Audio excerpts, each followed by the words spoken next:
Assalomu alaykum hammaga birinchidan rahmat, menga duo qilib, meni qo'llab-quvvatlab yozayotganlarga.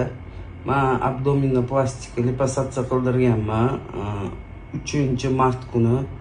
Shu bilan 25 kundan buyon men yotdim. Menda nekroz bo'lib qolgan, operatsiyamni ertasi kuni qora o'sha dog'ni ko'rdim. Bu nima desam, gematoma bu qon talashib qolgan, ketadi deyishdi. Shu bilan 25 kun shuni ketishini xohlab, keyin 25 kundan xavotir olib, boshqa doktorlarga jo'natsam, bu nekroz, srochni qarating deb bir emas 5-6 ta abdominoplastika boshqa vrachlar menga aytdi. Keyin men bularga aytib, janjal qilganimdan keyin mana 5 kun bo'ldi, men apparatni qo'yishdi. Qora joyini olib tashlaylar dedim. Qora joyimni olib tashalgan mana hozir 5-kun olingan.